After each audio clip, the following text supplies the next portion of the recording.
Hi అండి, welcome to men FM. ఈరోజు టాపిక్లో సాంప్రదాయబద్ధమైన రుచికరమైన కందా పచ్చడి కూర ఎలా చూద్దాం. ఎలా తయారు చేయాలో ఇది చాలామంది చాలా రకాలుగా చేస్తారు. ఈరోజు నాకు మార్కెట్లో ఫ్రెష్ కంద అండ్ బచ్చలి కూర అయితే చాలా ఫ్రెష్గా దొరికిందనమాట. మనం ఎంత బాగా చేసినా కూడా ఇవి లేతగా రుచిగా లేకపోతే మనం కష్టపడిందంత టేస్ట్గా ఇది రాదనమాట. సో ఈ రెండు నాకు ఈరోజు చాలా బాగా దొరికాయని నేను తెచ్చాను. వీటి కాడలు కూడా చాలా ఫ్రెష్గా ఉన్నాయి. అలా ఉంటేనే మనం కూరలో కాడలతో సహా వేసుకోవచ్చు. లేకపోతే కనుక కసకసలాడుతూ ఉంటుంది, కూర కూడా టేస్టీగా ఉండదు. సో నేను ఈరోజు ఎలా తయారు చేస్తానో నేను మీకు చూపిస్తాను. మీరు కూడా చూడండి. మీరు చేసే పద్ధతి కన్నా ఇది కొంచెం డిఫరెంట్గా ఉంటుంది. కందా పచ్చడి కూర కావాల్సిన పదార్థాలు తత్తిమావండి. కొంచెం చింతపండు నానబెట్టుకుని అట్టి పెట్టుకోండి, పులుపుకి తగ్గట్టుగా. అండ్ ఉప్పు, పసుపు, ఆ తర్వాత ఎండుమిరపకాయలు, ఆవాలు. ఇవి ఆవ పెట్టడానికండి. కొన్ని ఆవాలు అన్నమాట. వీటిల్లో అండి కొంతమందికి బాడీ చాలా వేడి చేసే స్వభావం కలిగి ఉంటారు. అలాంటి వాళ్ళు ఆవ పెట్టుకోకపోతే మంచిది. ఎందుకంటే చింతపండు వేడే, ఆవ వేడే, కంద కూడా కొంచెం వేడేనండి. కాబట్టి చూసుకుని మీరు ఒకవేళ ఇది ఆవ పెట్టకపోయినా బాగుంటుంది.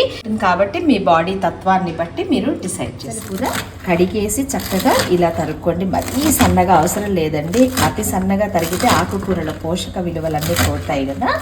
ఇలా తరిగేసేసుకోండి.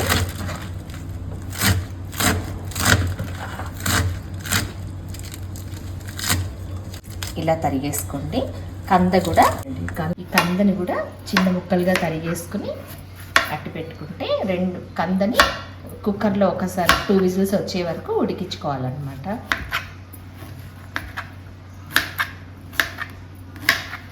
ఇలా ముక్కలన్నీ తరిగేసుకుని శుభ్రంగా కడుక్కొని పెట్టుకున్న ముక్కలన్నీ చక్కగా కుక్కర్లో వేసేసుకోండి.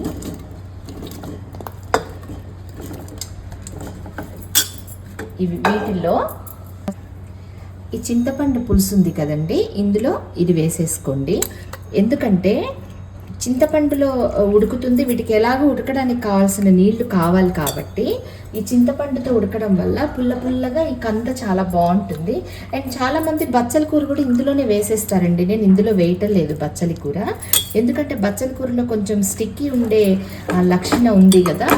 సో అలా వేయకుండా పైన పోపేసి వేసుకుంటే కూర జిగురుగా కాకుండా చక్కగా ఉంటుందన్నమాట. ఇలా వేసుకున్న తర్వాత ఇది చక్కగా ఒకసారి కలిపేసేసుకొని ఇది కుక్కర్ పెట్టేసుకోండి. ఒక 2 విజిల్స్ చాలండి, ఉడికిపోతాయి ముక్కలు. ఇలా పెట్టేసుకొని 2 విజిల్స్ వచ్చే వరకు వెయిట్ చేద్దాం. ఈ లోపల ఆవాలు అండ్ ఎండుమిర్చి మిక్సీ వేసుకోవాలండి.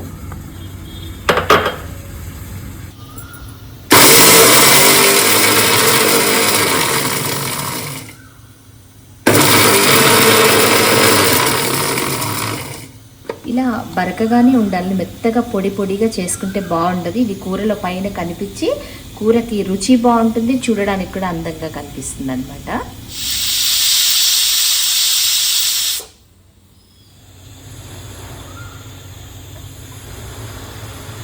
కుక్కర్ చల్లారే లోపల మనం పోపేసుకుందాము.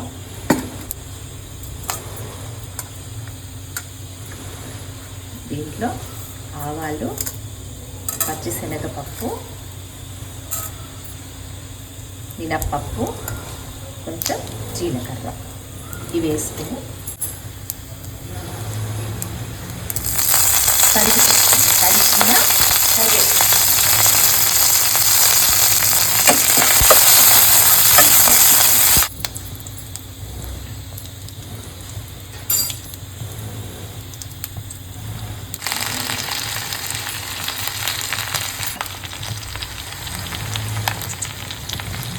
పచ్చని కూర వేసేసుకుని దీనికి కూరకి తగినంత, మనం కందలో వేయలేదండి పసుపు, ఉప్పు అవి. దీనితో కూర కూడా సరిపడినంత ఉప్పు నేను ఇక్కడ వేసేస్తున్నాను. ఉప్పు, పసుపు వేసుకోవాలి. వేసుకుని చక్కగా కలుపుకొని ఇది కలుపుకోవాలి. చక్కగా మగ్గిపోయాక ఈ లోపల కుక్కర్లో కంద కూడా చల్లారుతుందండి. కుక్కర్ చల్లారి కంద ఎలా ఉందో మనం చూద్దాము. ఇది మొత్తం మగ్గిపోయాక ఇందులో కంద ముక్కలు వేసేసుకుందాం. బచ్చలి కూరలో ఉడుకుతున్నప్పుడు ఎంత వాటర్ ఉంది చూడండి. ఇది వచ్చేసి చాలా రక్తవృద్ధి అండి. బచ్చలి కూర దొరికితే గనక ఏదో ఒక రూపంలో ఎక్కువ తినేటట్టయితే రక్తహీనత ఉన్న వాళ్ళకి విపరీతంగా బ్లడ్ పడుతుందండి. చాలా మంచిదన్నమాట. ప్రతి కూర గుర్తొచ్చినప్పుడు సామెతలు కూడా చెప్పేశారండి పూర్వకాలం వాళ్ళు. కందా బచ్చలి కూర కందకలేని దురద కత్తిపీటకు ఎందుకు అంటారు కదా.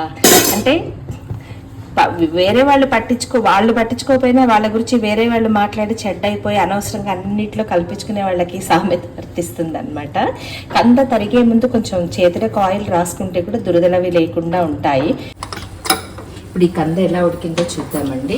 నేను ఇది స్టీల్ కుక్కర్ కదా, 2 విజిల్సే పెట్టాను అనమాట. సో ఇది ఎలా ఉడికిందో చూద్దాము.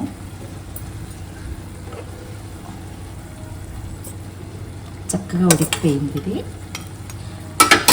కొంతమంది మెత్తగా పేస్ట్లా ఉండడానికి ఇష్టపడతారండి, కొంతమంది ముక్కలుగా ఉంటారు, కొంతమంది పేస్ట్. మీకు ఎలా కావాలంటే అలా వీటిని చేసుకోవచ్చు. సో వీటన్నిటిని కొంచెం మెదిపేసేసి ఆ కూరలో వేసేద్దాం. ఇక్కడ పచ్చడి కూర ఉడుకుతుంది కదా, ఇందులో వేసేస్తాను. ఇప్పుడు నేను ఇందులో చింతపండు పులుసు వేసాను కదండి, ఇది ఒక్క రవ్వ మిగిలింది అనమాట. సో ఇవి మ్యాష్ చేసినప్పుడు వీటికి లిక్విడ్కి సరిపడా చక్కగా సరిపోతుంది అనమాట. ఈ పచ్చడి ఈ కందలో ఉన్న చింతపండు పులుసు కరెక్ట్గా దీనికి సరిపోతుంది. ఇవి కాడలు మీకు ఉడికే అనిపిస్తే కలపండి, అప్పుడు కలిపేసుకోండి. ఒకవేళ మీరు కూర తరిగేటప్పుడు ఈ కాడలు కనుక ముదురైతే మీరు అసలు వేసుకోవద్దండి, వెంతకి ఉడకవు, కూరంతా కసకసలాడుతూ ఉంటుంది, అసలు బాగుండదు. అండ్ ఇలా నేను మ్యాష్ చేసి పెట్టుకున్నానండి. ఇందాక చింతపండు పులుసు వేసి కొంచెం ఉడికించుకున్నాం కదండి, ఇందులో కొంచెం ముక్కా చెక్కగానే నేను ఉంచుకుని మొత్తం పేస్ట్ చేయలేదండి, ఎందుకంటే ఇది మధ్య మధ్యలో వస్తూ ఉంటే చాలా టేస్టీగా ఉంటుందన్నమాట. ఇప్పుడు ఇది గట్టిగా ఉంది కదండి, ఇది ప్లస్ ఇందులో ఉన్న వాటర్ తోటి సరిపోతుంది అనమాట. ఇది ఇందులో వేసేస్తాను. ఇప్పుడు ఇందులో వేసేసుకుని మొత్తము ఇందాకే మనము పసుపు ఉప్పు వేసేసుకున్నాం కాబట్టి ఇంకా వేయక్కర్లేదండి. యాక్చువల్లీ పులుసు కూరలో ఇంగువ వేస్తారండి, ఇంగువ వేస్తే చాలా టేస్ట్ ఎలివేట్ అవుతుంది. కాకపోతే ఇందులో మనం చింతపండు పులుసు వేసాం కదండి, అందుకని ఇందులో నేను ఇప్పుడు మళ్ళీ వేయట్లేదు అనమాట. ఇది చక్కగా కలిపేసేసుకొని చక్క కూరంతా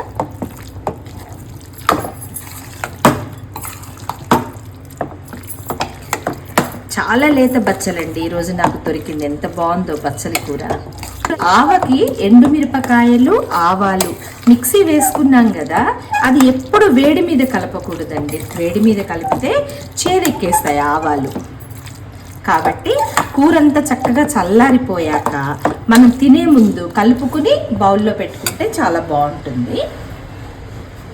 ఇది నేను ఆవ కోసం మిక్సీ వేసిన బరకగానే వేసుకోండి, పేస్ట్ వేసుకుంటే బాగుంటుందని చెప్పాను కదా.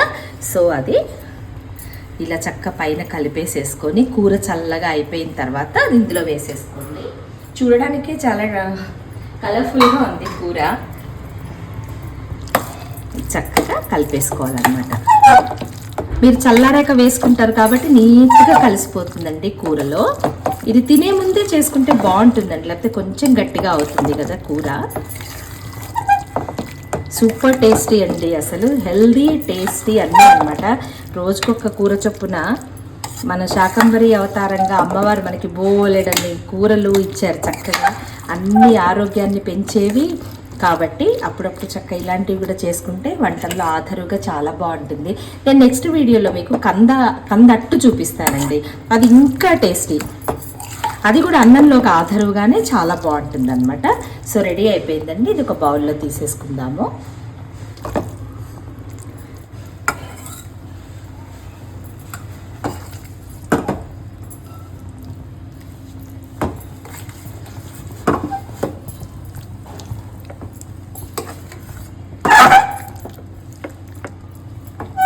టేస్ట్ అయితే సూపర్ ఎక్సలెంట్ ఉందండి, అసలు టేస్ట్ చాలా బాగుందన్నమాట.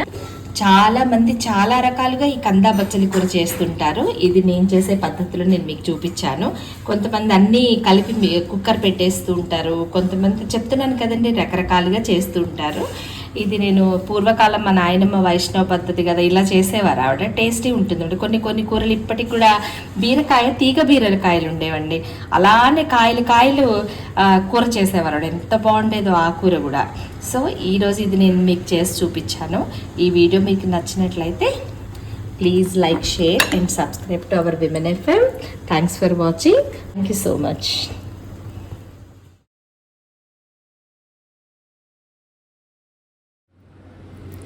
నిజంగా చాలా చాలా టేస్టీగా అద్భుతంగా కుదిరిందంటే ఈరోజు టేస్ట్ కూడా నిజంగా చాలా బాగుంది.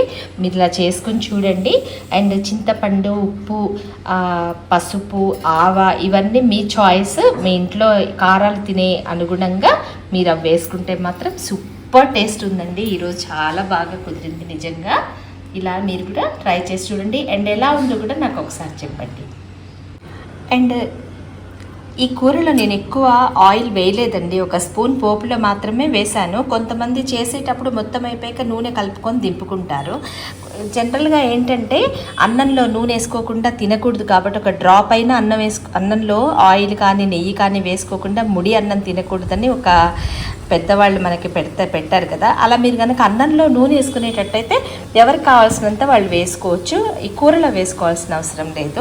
ఒకవేళ మీరు అలా నూనె వేసుకునే అలవాటు కనుక లేకపోతే కూరలో దింపే ముందు ఒక 4-5 స్పూన్స్ నూనె వేసుకొని శుభ్రంగా కలిపి దింపేసుకోండి.